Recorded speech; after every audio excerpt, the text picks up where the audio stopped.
Hello friends, welcome to our channel, the Snooki Serna channel. I am so honored to have him in our channel. Isa po siyang magaling na alagad ng ating sining ng pelikulang Pilipino. He is also a multi-awarded director, lyricist, writer, chairperson, and Chief Executive Officer of the Film Development Council of the Philippines. Friends, Director Joey Javier Reyes. Jose Javier Reyes! Thank you so much. Isa ring honor na makasama ako dito sa show mo ngayon dahil pinapanood kita. Thank you, Direk. Pinapanood kita. Direk, kamusta naman ang mga unang araw mo as the chairman? Okay, ganito yon. Okay? Wala sa plano ng aking buhay na maging chairman ako ng FDCP. Napasok ako dyan dahil noong na-appoint si Tirso Cruz III, okay? Tinawagan ako ni Tirso, sabi, Direk, pwede ba tulungan ako dito sa endeavor na to? Sabi ko, aba sige, tutulungan kita. Sabi ko, pero mahirap na trabaho yan. Dahil nakita ko yung nilatag na trabaho noong tag-chairman bago sa kanya, si Lisa Dino. Pero tinulungan ko, sabi ko, sige, tulungan kita. Di tulong. All throughout the year and a half na si Tirso ang chairman, andun ako sa likuran niya, giving him advice, giving him possible directions kung saan dadalhin yung mga issues na lumalabas sa FDCP. So, kung bigla ba namang gusto mag-resign, sabi ko, bakit ka ba magre-resign? Sabi niya, well, maraming reasons, maraming personal reasons na naiintindihan ko naman. So sabi ko, sige, 1 year and a half lang naman yan. Okay, so sige, sabi ko, oo na. Direct ngayon na ikaw na full-time na nakaupo, ano yung mga nanonotice mo talagang dapat baguhin sa industriya now? Diyos ko, Lord. Hindi, unang-una kasi, Cookie, ang problema talaga, sustainability ng industriya. Pakaunti ang gumagawa ng mga proyekto para sa pelikula. Okay, wala namang masama gumawa ka sa streaming dahil andyan ang negosyo, andyan ang trabaho, hindi ba? O kaya pumunta ka sa mga, you create channels like this. That's part of it. I mean, ito ang nagiging replacement ng television hindi ba? Itong streaming channels na ganito. Pero kailangan ding mabuhay ang industriya ng pelikulang Pilipino. Kailan ba tayo nabubuhay? Tuwing merong lamang Metro Manila Film Fest. That's true. Okay, aminin ko to. Mula nung Metro Manila Film Fest na bonggang-bongga na kumita ng kalahating bilyon ang Rewind starring Ding Dong and Marian.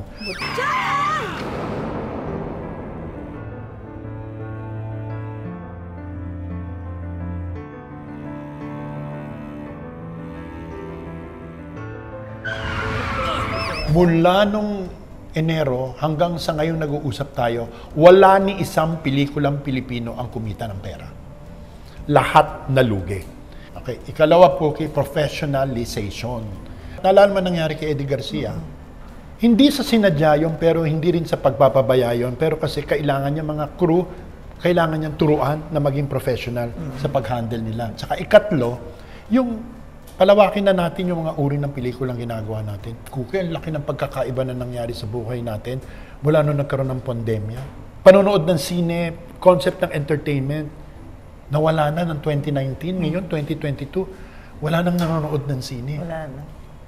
Kasi kung 400 pesos ang ticket at 600 pesos ang minimum pay mo, do you think yung taong kumikita ng 600 pesos a day, gagasta ng 400 pesos sa ticket? So yun. Lahat yan, inaatupag namin. Plus, meron pang edukasyon. I am not going to be able to solve all the problems in the term that I am supposed to stay. But I wish that in our own little way, yung aking grupo can make a difference. Like, babanggitin ko ito kasi tumatak ito sa aking damdamin na bonggang-bongga. Minsan, merong isang broadsheet na nag-survey, what do you think of Philippine movies? May nag-comment, Philippine movies are dying. Tapos, may sumagot, then let it die. Wow, Pilipino, sinasabi ito sa gawa ng kapwa Pilipino. Sabi ko, ang lalim ng problema. May nagtanong din sa akin, ba't ang Koreano, napaka-successful nila sa mga pelikula nila, sa kanta nila? Simple, sagot ko, Cookie. Ang Koreano, mahal ang Korea. Ang Pilipino ba, mahal ang Pilipinas? Direct, di ba nagsimula kayo as a writer? That's true, oo. Batang-bata pa lang ako, lumaki ako sa isang bahay na puro adults ang kasama ko. Wala akong ginawa noon kundi magbasa at magsulat. Ang nanay ko mahilig magbasa, ang daddy ko magaling magsulat. So yun ang nakagawian ko. Kaya batang-bata pa lang ako, naging writer na ako. Naging hobby ko na ang pagsusulat.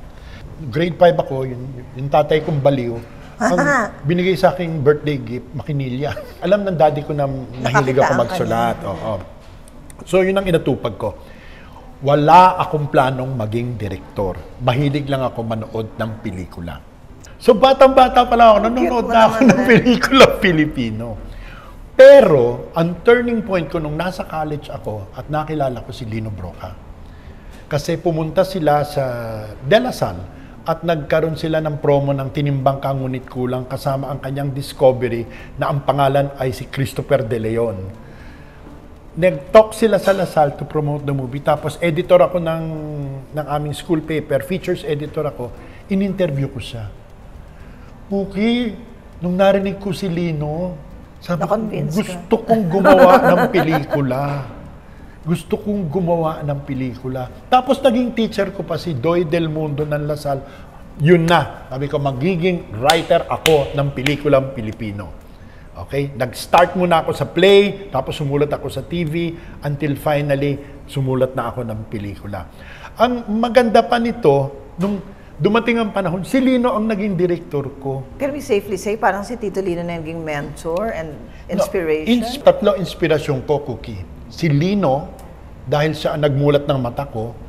Si Ishmael Bernal, idol ko, yung mga klase ng pelikulang ginagawa ni Bernal. At ikatlo, si Peke Galiaga. Dahil si Peke, dahil sa Oro Plata Mata. Ganun yung tatlong tao na nag-inspire sa'yo. Talagang ang laki ng demand mo sa sarili mo na maging magaling ka sa ginagawa mo. Problem Child was your first Screenplay. bago ka nag-direct. Ang director, Elwood Perez, the El Maestro. Ano mo, alaala mo naman sa pelikulang yun, direct? Ba't parang natatawa ka din? 3 punto lang dyan. Unang-una, wala nang direktor na kakatulad pa kay Elwood Perez. Wala, okay? Ang laki-laki ng utang na loob ko kay Elwood dahil siya ang unang direktor na who decided to take a risk na gamitin akong writer. Originally, hindi Problem Child ang gagawin namin pelikula. Ang gagawin namin pelikula, ang title ay Coco Banana. Naalala niyo? Si Coco Banana. Yung club, oo. Ako doon na club. Oo, yung club. Pumunta ako doon ko nakilala si Elwood Perez at si Mother Lily at doon din ipinakilala sa Coco Banana ang isang batang aktor na ang pangalan ay William Martinez. Okay, so sabay-sabay kaming nakilala si Mother. Kaya lagi ko sinasabi, pareho kaming time na na-discover ni William Martinez. I've never written a screenplay. Pinag-aralan ko lamang yung mga nakuha kong script ni Orlando Nadres. Ito pala format nito, ito pala itsura nito. Pero alam mo ba na up to this very day, hindi ko pa napapanood ng Problem Child. Kasi nung panahon na ipinalabas ang Problem Child, ako ay pumunta ng States para mag-aral. How was showbiz like during your time or that time? Ibang-iba from what it is now. Tandaan natin na nung mga panahon na yon, noong late 70s, 80s, all the way up to the 90s, early 90s, ang mga pelikula ay hindi korporasyon, hindi multimedia company, they're owned by families. Pag sinabi mong Regal, Monteverde. Pag sinabi mong Viva, the Del Rosarios. Pag sinabi mong Octo, si Orly Ilacad dyan. Seiko Films, mga Tan. Seiko, the Tan. Di ba? So, alam mo ganyan. Ngayon kasi iba na. Korporasyon na eh. Pag korporasyon na, iba na ang trato sa'yo. Iba na yung trato sa'yo. Kaya, di ba si Mother? Tayo nang galing, di ba? Personal ang treatment, ano? Personal ang treatment. Dito, sa ngayon, wala na yun eh. Maski yung trato sa artista, ewan ko, anong obserbasyon ko, yung kapanahunan ninyo, nila Maria, nila Dina, okay? May personal na relasyon ka sa producer. Totoo yan, direct. Pero ngayon, ang relasyon mo sa korporasyon is very professional na talaga. Ito ngayon, comment ko lang to, na, lalo na sa mga kabataan, na akala nila, pag nakapasok sila sa pelikula, para silang nanalo ng loto. Mahirap sumikat, ang mas pinakamahirap, manatiling sikat. Lalo na sa kapanahonang ito. Dahil ang mga artista ngayon, wow, siguro, ilan ng 5 years, 6 years, napapalitan ka na kaagad, para kang cellphone. Ang bilis ng turnover dahil sa dami ninyo. Sa bawat Alden Richard, sa bawat Daniel Padilla, sa bawat Catherine Bernardo, may 5,000 na nag-aspire. Tingnan nyo ngayon, Snooki, pag kayo ni Maria nakikita, Snooki at Maricel pa rin. Yung iba, Saan na yun? Hindi ba? Saan na yun? Nakalimutan na. Kasi hindi sapat yung panahon na ibinibigay sa artista para mag-mature, gumaling sa ginagawa, and to become artists. A lot have just decided to remain as celebrities. Direct sa pagkabuhay ng mga social media, ito yung mga streaming platforms, ano na ang sa tingin mong kahihinatnan ng industriya ng pelikulang Pilipino? Nag-iba rin yung concept ng popularidad. Cookie, you started as a child actress. Judy Ann started as a child actress. Shanice. Maricel started as a child. Ginapang nyo yung pag-akyat nyo. Ginapang ninyo yung pag-akyat. You grew with the audience. Sharon started out sa teen act. Lorna, everybody. Gina Lahar. Gina Lahar. Dumaan kayo sa kalahating butas ng karayom to get to where you are at mahon ang craft nyo. Ngayon ang bilis-bilis maging sikat. Sa lalaki, maghubad lang ako, sasayaw-sayaw lang ako ganyan. Sa TikTok, kinabukasan, 1,000 ang followers ko. There will always be somebody younger, fresher, and in the case of actors, cheaper than you, Right. who can replace you. So, ibang-iba. Now, how do we navigate through all this? We have to play it by ear. We have to adapt to the times. Yung isa pang obra maestra, Oro Plata Aray Mata. ko, oo. Direct, what was your experience doing the film? Tell us more about that, Direct. That was Paano what- ba yun nabuo? Si Peke Galiaga may kwento. Tapos merong contest noon, yung Experimental Cinema of the Philippines, na pipili ng 2 pelikula na ipoproduce ng Experimental Cinema of the Philippines. Si Peke, meron na siyang outline ng isang kwento tungkol sa karanasan ng mga pamilya sa Bacolod nung kapanahunan ng Second World War. Hindi ako ang first choice ni Peke na sumulat ng Oro. Talaga ba, Direct? Katulad din ng babae sa septic tank, okay, ang first choice ni Peke, si Ricky Lee. Okay? Nagkataon, naunahan si Peke ni Ismael Bernal sa Himala. So, nung paglapit niya kay Ricky, si Ricky, in all the kindness of his heart, said, hindi ako pwedeng gumawa ng 2, isa lang ang magagawa ko. So, naghahanap si Peke ng susulat ng Oro Plata Mata. Nagkataon, yung isang anak-anakan niyang production designer, si Don Escudero, the late Don Escudero, is one of my best friends, or was one of my best friends. So, sabi ni Don, I have a friend. Sumulat na siya ng pelikula, sinulat na niya ang Problem Child, sumulat na siya ng kay Marilu Abaya na Boys Town, at sinulat na niya yung Caught in the Act. Sabi niya, baka you wanna meet him? Sabi niya, si Joey Reyes. So sige, meet kami ni Peke. Ayun, nagkaintindihan kami dun sa kwento. Tinanong niya sa akin, anong alam mo tungkol sa Second World War? Sabi ko, yung mga kwento, hindi naman ako ng Second World War. Sabi ko, pero alam ko yung mga kwento ng mommy at daddy ko. Anong sinabi ng mga mami at daddy mo sinasabi niya na ang laki ng pagkakaiba ng tao pagkatapos ng Second World War. Nung narinig niya yun, sige, sulat mo yung pelikula ko. Kasi yung pala ang thesis ng pelikula niya. So, yung kwento ng Oro Plata Mata, hindi akin. Kwento ni Peke yon. Ano ang idinagdag ko sa Oro Plata Mata? Sabi niya, wala akong alam sa babae. Wala akong alam sa mahjong. Marunong akong mag-mahjong. Di ba? Tsaka kilala ko mga babae. Bigyan mo ng karakter ang mga babae. Doon akong gumawa ng karakter ng 4 na babaeng nagmamahjong. Nakakatuwa yung eksena ni Tita Lordy. Oo, yun. Hindi ka ba nagbibiro, Inday? Biro-biro ba ang gera? Kung totoo ang sinasabi ni Piling, peligroso na rin ang lagay natin dito sa asyenda. So, yun ang ko. Tapos, ang biggest contribution ko, sabi niya, alam mo, sabi ko, ano ba title ng project na ito? The Jungle Story. Sabi ko, Peke naman. Wala naman hindi man tayo sisiryosohin kung pangalan ni The Jungle Story. Sabi, you think of a title. Nagkataon, Cooks. Pinaparemodel namin yung bahay namin sa Pasay. Yung nanay ko, yung sa hagdanan, laging, Oro Plata. Kung nagawa mo, Mama, kailangan ang ending oro. Hindi dapat plata or mata. Sabi ko, bakit? Superstition yan ng mga Kastila, wag ka na makialam. Nakasakay ako sa bus ng Marikina Valley, okay? Papuntang New Manila. Ay, sabi ko, pwedeng title ito ng pelikula ni Peke. Pagdating ko sa bahay niya, sabi ko, Pex, may title na ako sa pelikula. Sabi niya, what's your title? Oro Plata Mata. Inakap ako ni Peke. We have the title. Yun na, ganun lang ka. Ang sumunod doon, nag-direct ka na rin. Dito matatawa ka. Doon ako sa, naalala mo ng kapanahonan natin with Tatay Chaning, Carlos. Si Direct Chaning. Kasi, sa mga manonood, kung hindi nyo inabutan yung panahon ng Regal noon, Regal was doing 52 movies a year. Every week, may bagong pelikula ang Regal. Totoo. At dun sa 52 movies na yon, every month may movie kami ni Tatay Tianing.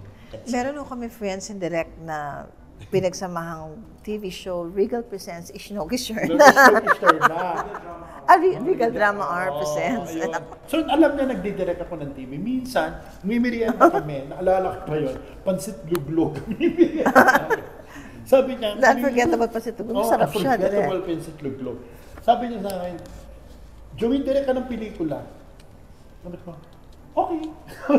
Sinagot ko gano'n, hindi ko alam na, wala akong wala akong kaplano-plano maging director ng pelikula. Masaya na ako sa panunulat, no?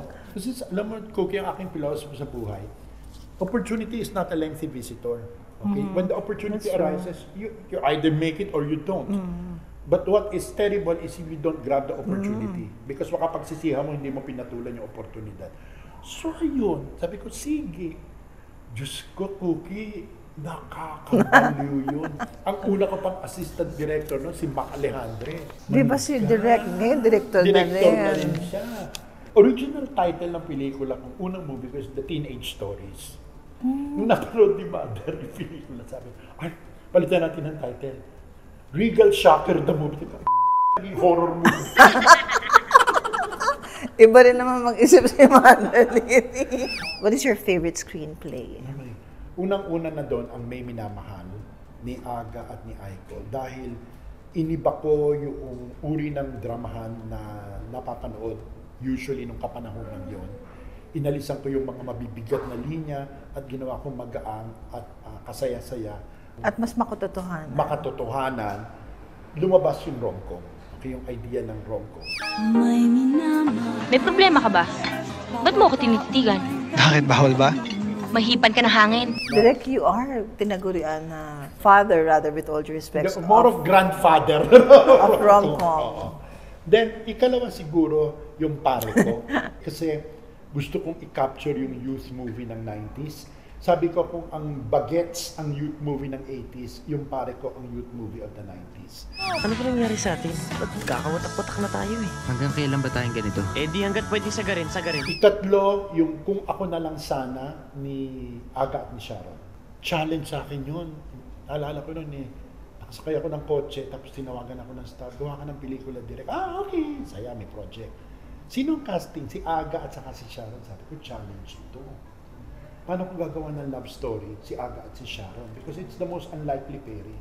So I came up with Kung Ako Na Lang Sana. I'm so happy with it because I had such a grand time working on it. Halika na, sa tayo. Hey, hindi ako nakikipagsayaw sa mga may balak magpare. Di magmadre ka. Halika na. Gago talaga to! Ano ba? Ika-apat, yung live show. Okay? Kasi dahil sa live show, nakaabot ako sa Berlin at yun ang hindi inaasahan ng tao na gagawa ng ganong klaseng pelikula na tungkol na masalimuot at talagang earthy na hubaran dahil mga kwento ng mga torero eh. And then, siguro ikalima yung kasal-kasali-kasali. Ay, gustong-gusto ko yun, Juday and the mag-asawa. Again, Right. challenge yan. Kasi, Challenge. sabi ko, Judy Ann and Ryan. Sabi ko, dati noon si Judy Ann, pag binanggit mo si Judy Ann, automatically Piolo Pascual. Si Ryan ang boyfriend noon. Na-challenge ako na gumawa ng pelikula tungkol sa pag-aasawa. Alam mo maganda noon, dahil doon sa team up nila, si Ryan tinanggap ng masa at si Judy Ann tinanggap ng mga nanonood sa Rockwell. Correct. So, in other words, binalansin nila Na-balance isa't isa. out mo. That's true, Direk. Ange, asawa mo ko. I have the right to... Ah, right. Right ba pinag-uusapan dito? Aba, halika na. Umpisahan na natin. Bilis. O, ito na, Jet. Dali ka na. Practicein natin yung human rights mo. Direk, what is a good screenplay to you? A good screenplay for me sa akin, yung totoo. Hindi lamang yung totoo, yung nagpapakita ng... Kasi maaring ang ganda-ganda, ang linis-linis ang pagkalatay ng kwento. Pero kailangan may sinasabi siya na nagpo-provoke ng kaisipan ng manonood. Para sa akin kasi, Cooks, ang magandang pelikula, hindi yung paglabas. Okay, masaya. Pero hindi yung paglabas, mag-iisip ka pa rin kung ano yung gusto sinabi ng pelikula. That for me is very, very important. How is directing ba to you? Okay. Kasi, dahil kadalasan ako sumusulat ng mga scripts na dinidirect ko, habang sinusulat ko palang cookie, sinusulat ko na sa utak ko. So pagdating ko sa set, templahin na lang ang ginagawa mo dahil na-shoot mo na yung pelikula sa utak mo. Pag ako nagdidirect ng artista, sabi nila, pag nagdidirect ka ba ng artista, tinuturuan mo yung artista mo umarte? Sabi ko, hindi. Trabaho niya na dapat marunong siyang umarte kasi nga artista siya, hindi ba? Meron Lino Broca School of Directing at may Ismael Bernal School of Directing. Na-direct ka na ng pareho, di ba? Yes, direct. Ibang, So, alam ko yung kanilang, iba yung feel nila, iba yung style. si Lino, iaarte niya sa artista ang gagawin niya. Si Bernal, di, bahala ka, ako nasa camera, ito ang gusto kong ma-achieve, i-achieve niya. That's true. I am more of a Bernal kind of director. Gusto ko surprise me. Dapat alam mo yung ginagawa mo. Direktor ako, tetemplahin ko, pero ikaw gamitin mo yung talento mo, gamitin mo yung artistry mo para ipakita sa akin yung karakter. Meron ka nang na sigawan na nagdidiba-dibahan. Direct na-experience mo namang nagtapon ka ng script? Ay, hindi naman. Hindi naman ako nagtapon ng script. May naalala ko. Si Bernal. Di ba? Direct nakakatakot. May dumating na late sa set niya. Sa galit niya, kinuha niya yung script, binato niya sa bintana. Eh, hindi naman niya script, yung script ng leading lady. Yung script sumabit sa puno ng mangga. Pagkatapos si Bernal, yung ganyan, quiet and set, binato niya yung ano. Tapos sabi niya doon sa utility, pwede mo yung script.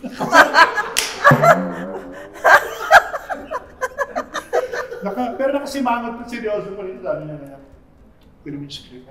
Sabi, asan tayo sa puno? Nasa puno ng mangga. Ay, nako. Hindi pa naman ako. Ito naman, Direk.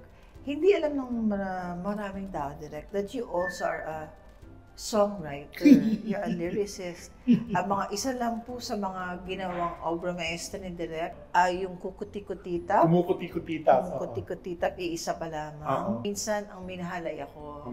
How were you inspired to be a lyricist? Who influenced you naman? Because I used to write poetry. I used to write poetry. Masulat ako Alalim talaga ni Direk. mga poem. No?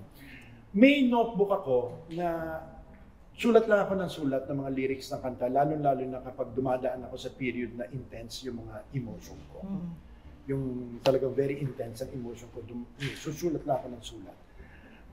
Yung Kumukuti-Kutita, part siya ng isang maliit na musical na ginawa namin nila Ryan Cayabyab noon na hindi na-produce dahil nagkaroon ng mga political upheaval, hindi na ituloy. Eventually, yung Kumukuti-Kutita, hiniram yan ni Joey Albert. Kinantaunan ni Joey Albert. And before I knew it, nag-pick up na, kinakanta na ng mga choral group. Naging popular. Yung iisa pa lamang naman, ako may backstory yan. Yung ex-partner ko, na may asawa na at may pamilya na nakatira abroad, bumalik ng Maynila, at sabi, alika, tulungan mo ako naman, magsha-shopping ako para sa pamilya ko, tulungan mo. O sige, sabi ko, sure, no problem, kasi we're in good terms naman. So pumunta kami ganyan, shopping kami para sa asawa niya, anak niyang babae. Pagbalik ngayon, nung hinatid niya ako nasa Sikia pa ako nakatira, tinanong ko siya, sabi ko, alam mo, siguro mga 7 to 10 years na tayo nagkahiwalay. When you look back, meron ka bang pinagsisisihan mo sa pinagsamahan? Ang sagot niya, isa lang. Sabi ko, talaga, ano yun? Sana nung magkasama pa tayo, tinrato kita ng mas mabuti. Sabi ko, okay lang, di ba? Sabi ko, bata pa naman tayo nun eh. Okay, sabi ko, sige, bye-bye. Pagkakit ko sa apartment ko. Hindi ko pinahalata ba yun? Saan ako napito? Yun, sa dinami-dami ng aking minahal. Panandalian lamang at ilan na nagtagal. Isa pala. Yun. Yun.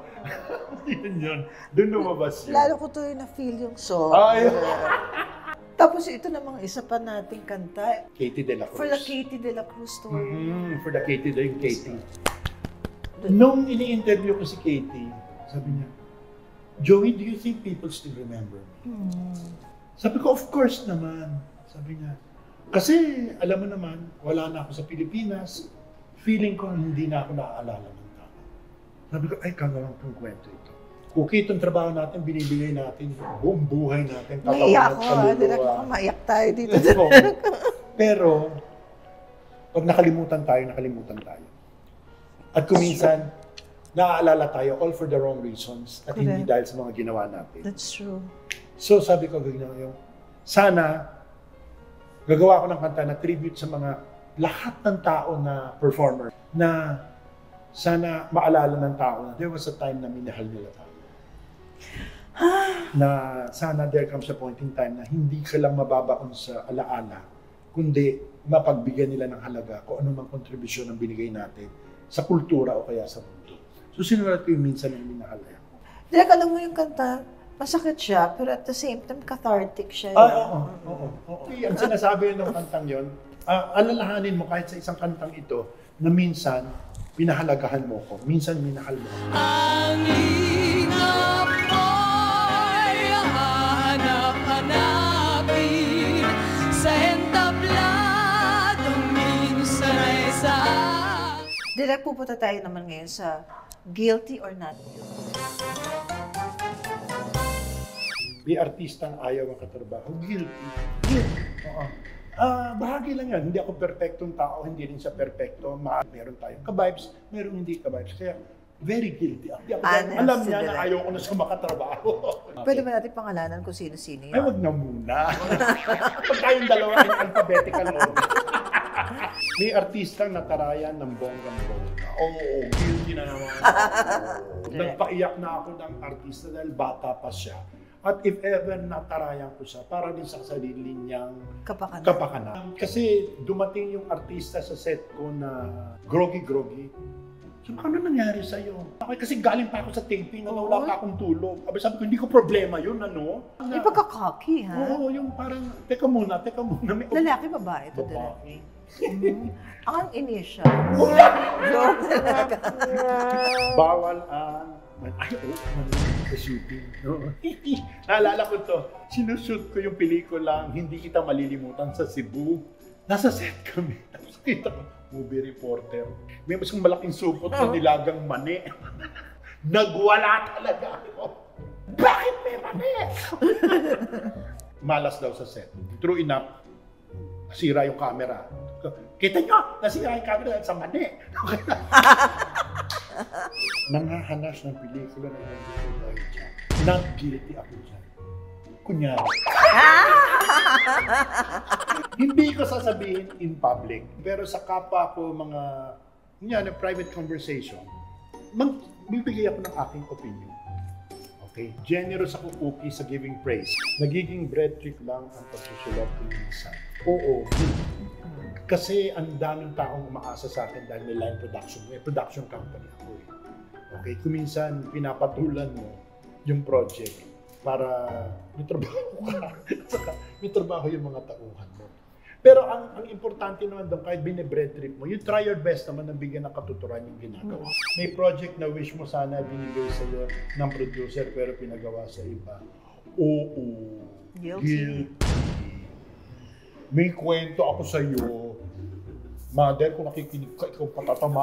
Pagkatapos gawin ang Bakit Labis Kitang Mahal ni Aga Lea, in-approach ako ng Star Cinema na gumawa pa ng isang pelikula na Aga Lea. Tapos nung malapit na mag-shoot, hindi ako pinayagan ni Mother. And why? Bakit? Kasi naka-contract pa ako sa Oh, yes. Sabi naman, no, hindi ka na pwedeng gano'n. Nung napanood ko yung pelikula, ang ganda-ganda lumabas dahil ang ganda din naman yung sumalong direktor. Ganda ng ginawa. Sumama ang loob ko. Sabi ko, wait ko yan eh. Di ba? Pet project ko yan eh. So malaman yung pelikula. Direk, ang pelikula yun? Sana maulit muli. Ah! Pati yung title na nung kay Gary. Flash the movie. Problem Child, yung kauna-unahang pelikulang ginawa ko na dinaan ko ng lakas ng loob at pambobola kay Elwood at kay Mother. Okay, at hanggang sa araw na ito ay hindi ko pa napapanood. Kasi ang alam ko lang, nung nasa Amerika ako, pinanood ng buong pamilya ko. Ano naman yung malalim na iniisip mo? Gusto mong malaman?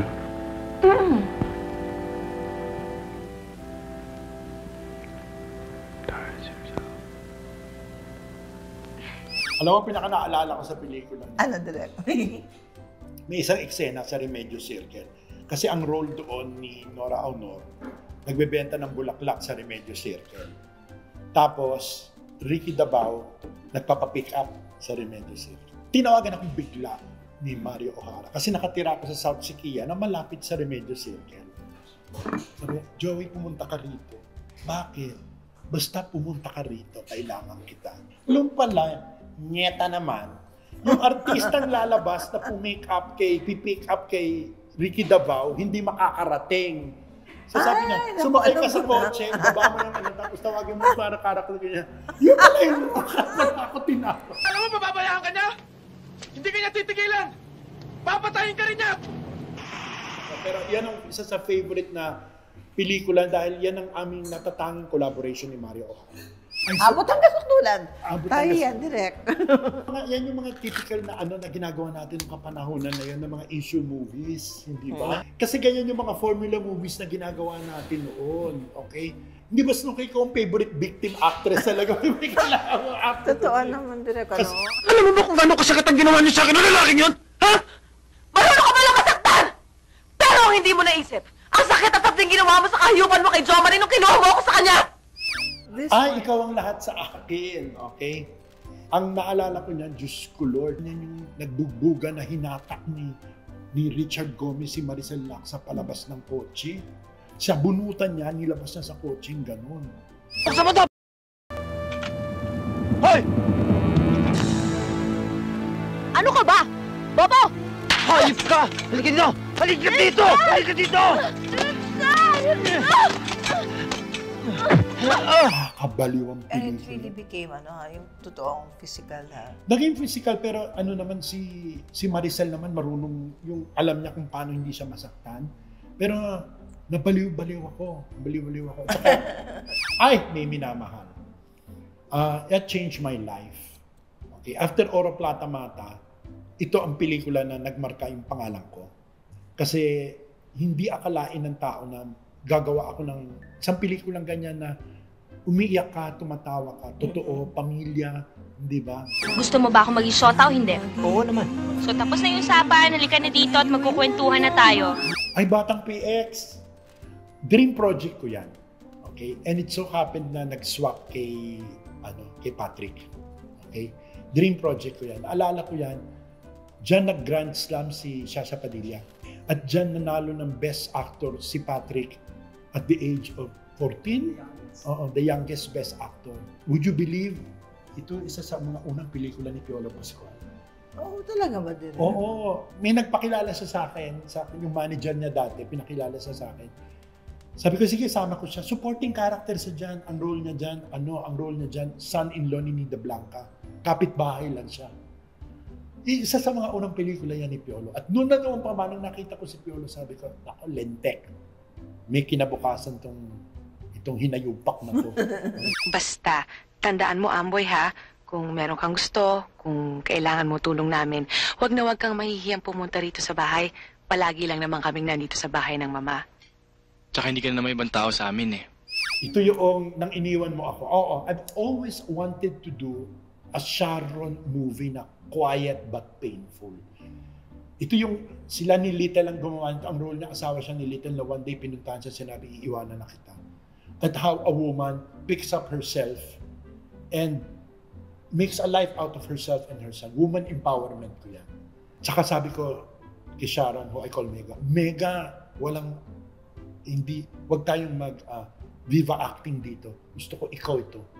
Gusto ko quiet lang. Kung kailan mo gusto sumigaw, tsaka manahimik, kimkimin mo. And one of my best experiences with Sharon. Okay? Hindi ba sinulot mo ang asawa ko? Nagkakamali ka. Pumunta siya sa akin. Iniwan ka niya. For someone who has such great taste, nagtsatsaga ka rin pala sa second hand. Ay, nanalo akong best director dyan sa Manila Film. At alam mo, kagulat-gulat pa dyan? Action movie. Ay! Di ba? Ang hirap-hirap, pero action movie yan. Kwento ng isang swindler na naka-witness ng crime na how will you trust a dishonest woman who now is telling the truth? Saka dyan kami naging close ni LP.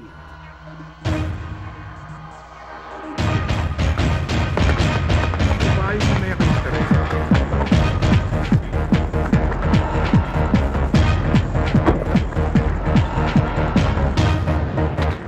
Ay, live show.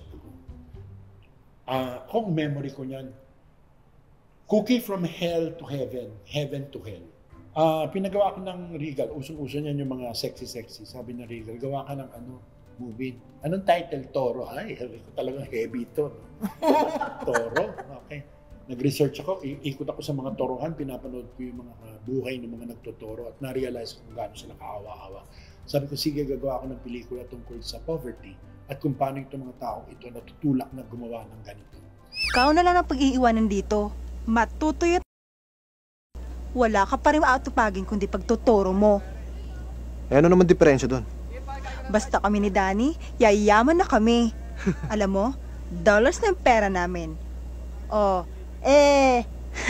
Inggit ka lang. Sa awa ng Diyos, my God, napili sa Berlin. Pumunta ako ng Berlin. That was the year 2000. Paglabas kasama ko si Mother. Kasama ko si Mother, may isang limousine na Mercedes-Benz. Tapos may isang Mercedes-Benz na Coaster. Si Mother diretso dun sa limousine. Sabi ng mga anak, no. Producer, Coaster. Ouch! Ang nasa limousine yung director. Para sa kanila, ang producer, doon kakasama ng production. Ang director, ang star. Ako, yang Mother. Sabi ko lang. Mother. Sabi naman ni Mana, akala nila yung location ko sa Estero, set. Hindi sila makapaniwala na may mga tao na nakatira sa paligid ng mabahong kanal. Sabi niya, how can they do that? Sabi ko, because you live in a first world country. You don't know how it is in my country. Alam mo, Cookie, parang akong tanga. Bakit, Direk? Nakatayo akong ganun, tulala. Nakatingin lang na gano'n na hindi ko ma-absorb yung pinagdaanan kong experience. Dahil for the first time in my life, I felt that I was really a director. Oo. Ang ganda ng si Direk ang galing magkwento. No? Na-imagine ko yung nangyari. Ito maganda. Pag uwi ko rito, tinawag akong pornographer. Sa pelikula niya. Sinumpa ako ng simbahan, sinumpa ako ng gobyerno, binan yung pelikula. Pero maganda, sabi ko, maganda. Ang dami kong natutunan doon sa karanasan. It was a humbling experience. It was a humbling experience. And it gave me a better perspective of what I am as a filmmaker. Another turning point sa buhay ko yung kasal-kasali-kasalo. Bago mamatay si Ishmael Bernal, gagawa ko ng pelikula. Si Nora Aunor pa ang star. Okay? Ang kwento, mag-aasawa sila, hindi sila magkasundo yung mga pamilya kung paano sila ikakasal. Yung pamilya ng babae may gusto, yung pamilya may gusto hanggang nagkaaway-away. Hanggang ginawa nila, nagtana na lang sila at nagpakasal. Yun ang basic kwento. Sabi ko, ando doon na yung script. Sabi ko, may ginagawa ko para kay Bernardo, hindi natuloy kasi nga, so makabilang buhay siya. Baka po pwede dito. Sige, tingnan namin yung script. Tapos tinawagan ako, may title na kami. Kasal, kasali, kasalo. Sabi ko, yung kwento ko, kasal lang. Paano yung kasali, kasalo? Paraanan mo. So, naging 1/3 na lang yung kwento ni Bernal. Ginawa namin ng kasali at dinagagan namin ng kasalo. Pangit na ba ako? Hindi. Hindi nga. Ay, honest ka sa akin. Hindi nga. Stop crying na. Ang pangit niya eh. Meron kaming pick a name dito. Peke Galiaga, mentor. Lahat na natutunan ko sa sistema ng production, hiniram ko kay Peke Galiaga. Si Maria, si Maricel. Ang tawag na sa akin, Polvo. Bakit Polvo? Kasi may habit ako na lagi ang dami-dami kong baby powder pag bagong ligo. Hanggang lagi mukha akong espasol. Okay, dahil punong-puno ako ng baby powder. And minsan galing sa dumating ang shoot, sabi, Direk, ano yan? Kasi puting-puti ito. Sabi ko, Polvo. Mula noon, tawag na sa akin, Polvo. Si Janice, naging personal friend ko bago ko siya nakatrabaho dahil minamanage siya ni Douglas Quijano. Oo. At doon ko nakilala si Direk. Bago ko siya na-direct, naging kaibigan ko muna siya. Direk ang lalim niya, no? Sobra. Hindi kasi naman, Cooks, kung iisipin mo, kayo mga child stars at mga pinagdaanan nyo sa buhay, Ang lalim nyo. Dahil kayo, tunay na dumaan sa mga karanasan ng buhay compared sa mga bata na, puchi-puchi lang ang pinagdaan. Si Aiko, ang tapang ni Aiko. Nung nakilala ko yun, neneng-nene pa yan. Alay mo ngayon di ba, mother na mother.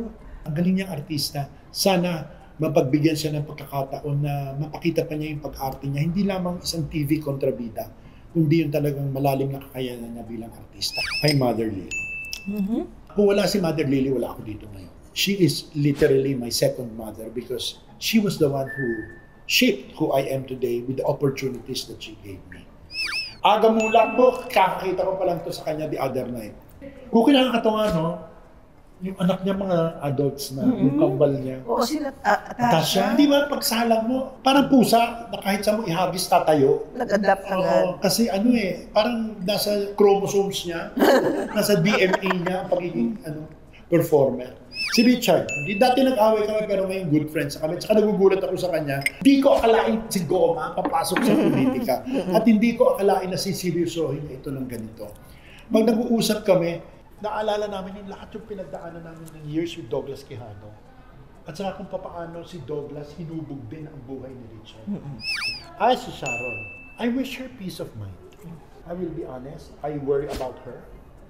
I worry about her sincerely because there are certain things which we may be misunderstood by the public because of the things that she says or the things that she does. But since I know her, I think pag kilala natin siya, mas malawak yung pag-uunawa natin sa kanya. Sana kung ano man yung pinagdadaanan niya, malampasan niya. Alam na naman niya yun how blessed she is. Sometimes it is in appreciating our blessings that we can live through our difficulties. Matalino siya, maganda siya, nasa kanya lahat ng oportunidad. Sana mahanap niya ang peace of mind. Words to ponder from 1 Peter chapter 5 verse 3. Nor yet as domineering over those assigned to your care, but by proving to be examples to the flock. Amen. Correct. Ang dami ko natutunan. Ang dami ako na-enlighten ako sa iyo. Re-enlighten mo ako sa maraming bagay-bagay. Okay, thank you. You know what? I really enjoy itong YouTube channel mo. Pinapanood kita. Thank you, Direk. Okay, I think this is an opportunity for you to show people kung ano pa yung kaya mong gawin. And you're doing good. You're doing good because ginagamit mo yung popularidad mo para mamulat ang tao sa ilang bagay na maaring hindi nila alam. Hindi ka naman yung pasayaw-sayaw lang na nagtitiktok, hindi ba? Importante itong ginagawa mo. At importante rin sana yung mga tao na na binigyan ng privilege of popularity na gamitin ang binigay sa kanila for a better message of good, especially for our country and especially for our industry na kailangan ng tulong at kooperasyon ng bansa. Thank you. Thank you. And I would like to thank Abba Cafe. They're located at Scout Borromeo. Thank you very much, Abba Cafe. Benedict, thank you very much. And of course, I would like to thank Lucy Britannico of Britannico Salon and Hair Shop Salon for my haircut. Jill Stewart for my eyewear. I'd like to thank Apostol Dental Clinic for my smile. And of course, I would like to thank my FG family for my skincare. Friends, maraming salamat sa inyong mga likes. Nagbabasa po ako ng inyong mga comments. If you like this vlog namin ni Direk ngayong araw, i-share niyo po. And then subscribe sa mga hindi pa po nagsusubscribe, sa mga nag-subscribe na maraming salamat po sa inyo. And please guys, don't skip the ads. Alam niyo na. Until then, we'll see you next time. And always remember guys, whatever happens, rain or shine, friends po tayo. Bye! See you. Thank you. Dal-dal ko. Direk, I love it. Okay yan. Sa editing na lang.